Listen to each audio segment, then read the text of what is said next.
This year, during the Dragon Boat Festival, I came to Rongjiang County, located in the Qiandongnan Miao Andong Autonomous Prefecture in Guizhou Province.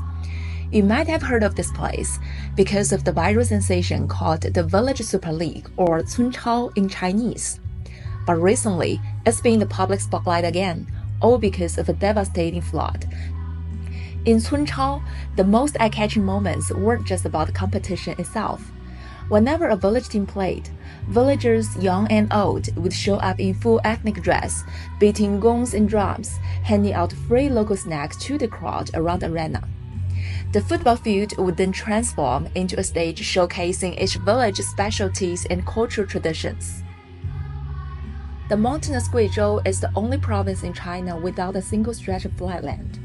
Rongjiang County in particular only lifted itself out of poverty at the end of 2020, when the poverty line was an annual income of just 4,000 RMB, barely $500. However, during the 2023 season of Cun Chao, I was told that a single village managed to crowdfund 200,000 RMB just to provide food and snacks for the audiences. I found it hard to believe the sheer kindness and generosity behind such an effort. A local friend told me that in 2023, the crowds were overwhelming. As local hotels couldn't accommodate, some fans even have to bring sleep bags and camp under the bridge just to watch the games. My friend's family hosted over 20 fans at their own expense, offering free lodging and homemade breakfasts. That evening, I also attended the local children's choir performance. The kids sang, "One day I will live to see the world outside," wearing my Miao dress blooming like a flower. No matter how far I go, I will always come back to my swing, to my village, always a child of the mountains. And I cried because I deeply resonated with them, and in that moment, it feels like our lives had suddenly and briefly intertwined. Not long after I returned to Beijing, Rongjiang was struck by a catastrophic flood.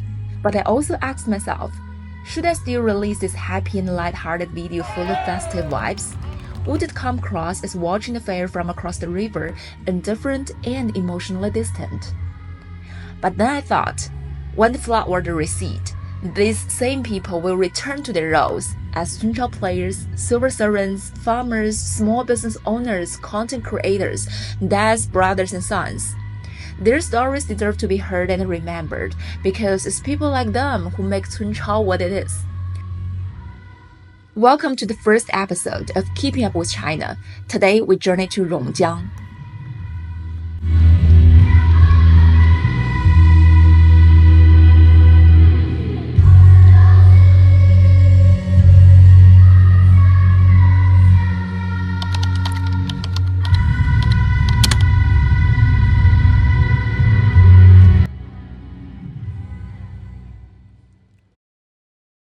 Village Super League is a grassroots football tournament where each village in Rongjiang forms its own team to compete.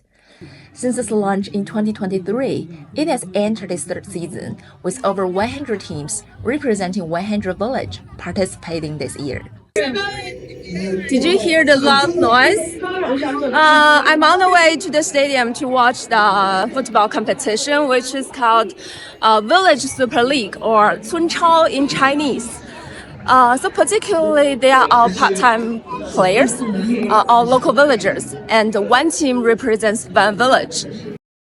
Matches are held every Friday, Saturday, and Sunday in the afternoons and evenings. Saturdays, in particular, are known as Big Saturdays, when cultural performances are added to the mix. So watching the game is all free. I just need to scan my ID. So that also means there's no seats. So I need to find one by myself. This small blackboard lists today's match schedule. On the Saturday I visited, the adult teams from Phoenix Village and Rongjiang Village played at 4 p.m. Then at 6 p.m. it was the Class Super Cup Finals, a match between primary school teams from Anle Elementary and Chumi Elementary. Because the next day was Children's Day, the evening also featured a children's choir performance with all the songs handwritten on the blackboard. When I entered the stadium, the second half of the competition had just started. Score 0-0. Here on the sidelines, I caught a substitute player from Phoenix Village. Turns out he is a government employee, plays defense, watches the Premier League, and supports Manchester City. On sidelines, I also ran into Zhao Lina, the former Chinese women's football goalkeeper. She was here to commentate and also for a charity event. 来了5天了，感觉怎么样？很开心，这已经是我第3次来了。感觉这个村超和就平时参加其他的足球赛有什么一样和不一样的？非常的热情，然后来这里发现踢球的孩子真的特别多，在这里长大的孩子也太幸福了。然后有跟小朋友一起踢个球之类的。有，我们来做这个新手计划公益项目，我们已经去了5所学校了。然后当地小孩踢球，感觉技术水平特别要热爱，人人皆踢球，真的。That day, I met Li Mingjie, the deputy captain of Yuejia Village's team, one of the top 8 in the 2023 season. He told me that during the peak season in 2023, Cun Chao traffic was insane, with people everywhere. Hotels were booked solid, so the government set up tents. Some fans from other provinces camped in the sleeping bags under the bridge, and his family hosted more than 20 people for free, including breakfast. 是在哪儿训练呀？因为在深圳有球场啊。哦，离这儿远吗？我第一次来。这里到那里有4.5公里。你是踢什么位置的？我踢后卫的。踢后卫的，你中后卫。我们各行各业的人都有。那你是？农民也有啊。你是？我吗？啊，我也是个体户。哦，个体户。啊。公职人员啊，有医生啊，还有。开挖机的，开挖机的也有，还有就是普通的农民啊、建筑工啊啥的。冠军有一些什么大鹅什么的这种农产品是吗？还是奖金啊？出的时候我们是有猪。什么？土猪活的吗？对，就是养的土猪。然后第2名啊，或者有鸭、有鸡啊、有羊啊，这类的都有。那个土猪牵回去吗？牵回家这种？土猪拿车拉，基本上都是拿车拉，要么就扛着走。Through Mingjie, I met so many locals. They are content creators, famous Cun Chao players, village chefs, and of course, some amazing aunties. One taxi driver from Chongqing told me that he keeps coming back here to enjoy life after working a stint in the city. I also met Sister Jiang, who is 50 years old but looks like only 25. Since retiring in 2023, she has become a content creator based right here in Rongjiang. As the Village Super League matches progressed, the children on the sidelines also began their warm-up for their own match. They were dressed in ethnic costumes, beating gongs and drums, ready to welcome the final of their primary school's class Super League match. Hi. 主等等啊，都到现场为他们的球队啊，也许是为他们的。用掌声欢迎着远道而来的朋友们！今天的啦啦队，招呼吧。谢谢。争冠军。对，今天6点钟是想传。6点钟我们争冠军。好，加油，必胜！跟我们 say 个 hi 好不好？来，期待。1、2、3。安乐享乐，从不放过，加油必胜！谢谢。I feel so touching at this moment. I watched a lot of football match before, but this is the first time in my life that I watched a football competition with some primary school pupils wearing their traditional attire, just standing beside the play yard for celebration. Oh, I don't know how to describe my feeling now. I feel so touching. The real magic of Cun Chao lies in what happens off the field. Every time a village team plays, their villagers line up along the track, handing out free food. Cucumbers, walnuts, sticky rice, veggies, peanuts, fruits. Some I could name, others I couldn't. The running track becomes a stage to show off each village's specialties. But things got so intense in this food dash that someone knocked over my tripod.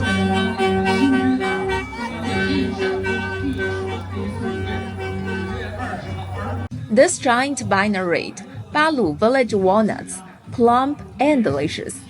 Balu passion fruit, sweet and beautifying, and marry a Balu man, live a happy life. The sticky rice and pink eggs they served are traditional Dong way of expressing love and hospitality, symbolizing the highest honor of a guest can receive.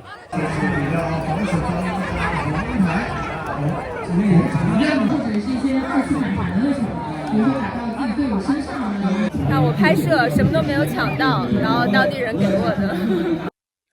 Rongjiang only emerged from poverty in 2020 when the official threshold was set at 4,000 RMB per year, about $500.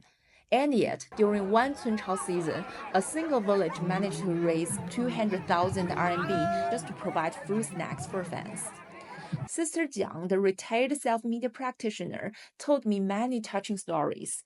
感动的是哪个队呢？是那个百哀的那个啦啦队。哪个？他们那个包的那个晌午包的糯米饭，到球场来就蹲在路边那里吃。天哪，那才感动。他们来城里面舍不得花这个钱去买这些东西。他没钱，也没有经费，然后自家在自己家带的呗，带的那个糯米饭，还没有饭盒呢，我跟你说。然后就蹲在我们这个村超的这个大门路边，就在那里吃，你知道吗？天啊，看好心痛哦。然后一些群众啊，就赶快去买水送给他们，那个太感动了。然后他们接你的水还不好意思，就是非常感恩的那种嘛。天哪，我看到那场景我都哭了。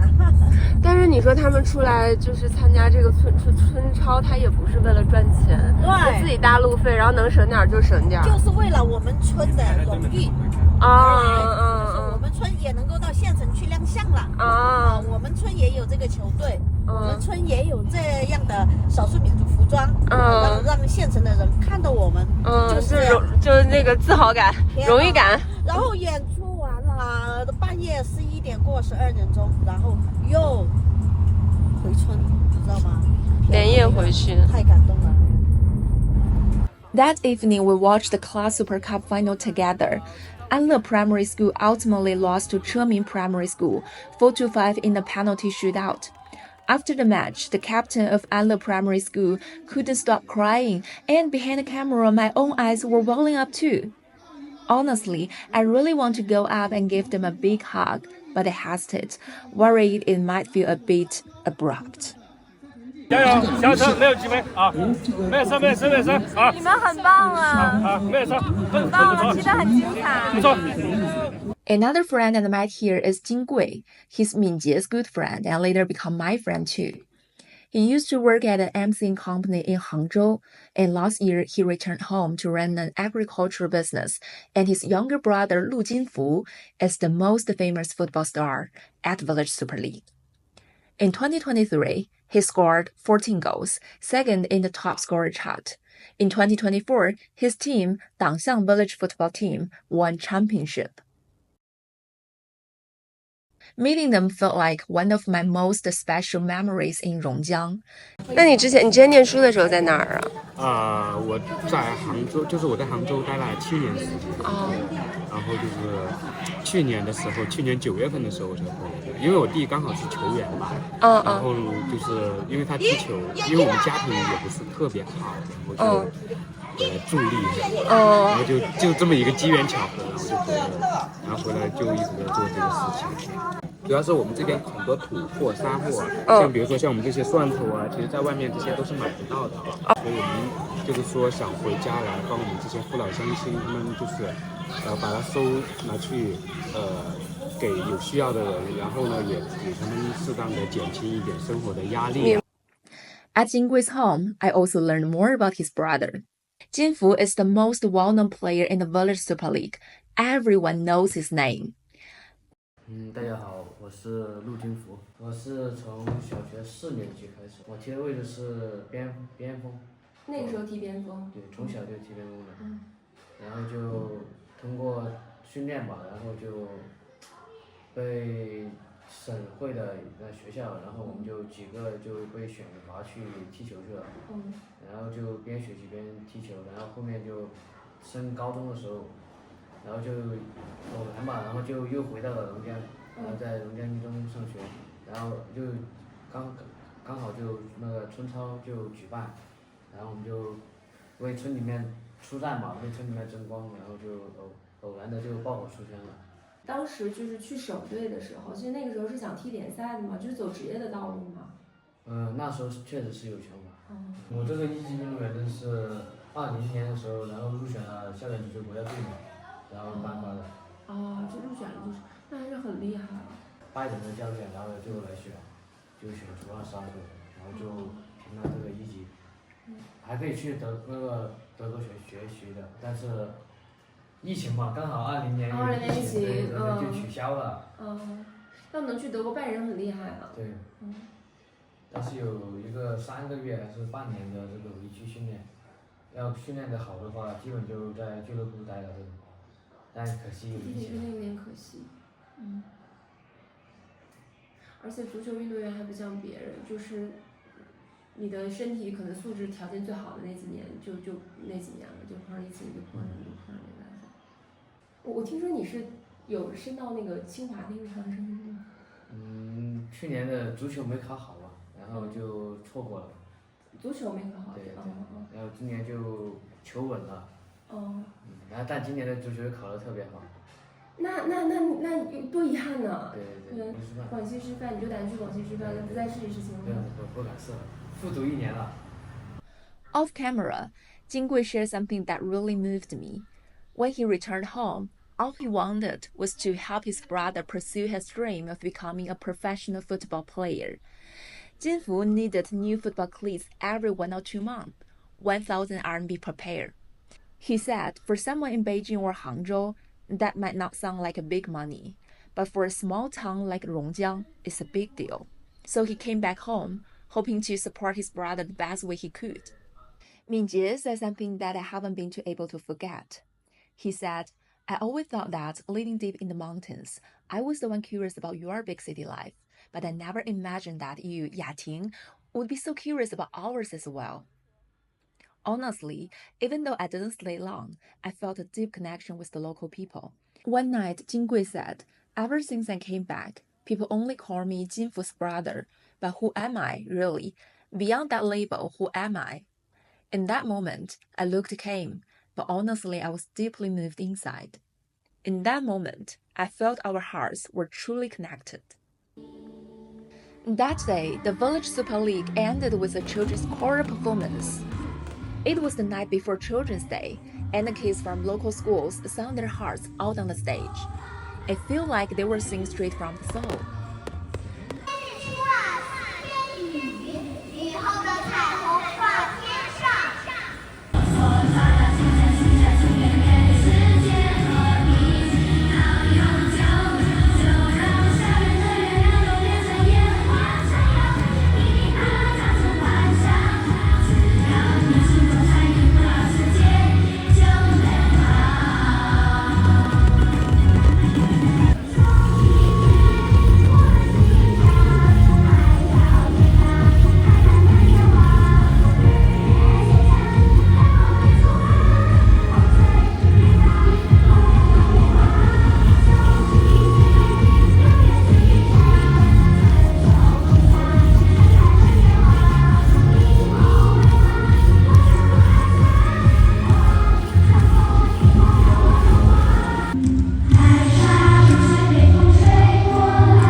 At the hotel that evening, I was genuinely moved.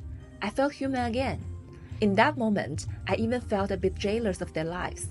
They had redefined another kind of happiness that those of us living busy lives in big cities could possibly never have. It's having a few evenings each week after work to play football with friends, feeling genuine friendship and camaraderie. is being able to go home for dinner every single day to eat warm and freshly cooked homemade dishes, using ingredients they grow themselves. I probably only had that kind of life before I turned 10, and now it feels almost impossible. In the end, I just hope all my friends are doing well. I wish the people of Rongjiang safety and strength, and that their rebuilt home becomes stronger than ever. Keeping up with China, the stories of Rongjiang to be continued. Next episode, visit a village of lesser-known ethnic minority, the Shui people. Experience their warm welcome with the block-in-the-door wine. Try the dark cuisine called the heartfelt, and even its raw version, which you probably have never heard of. Subscribe for more.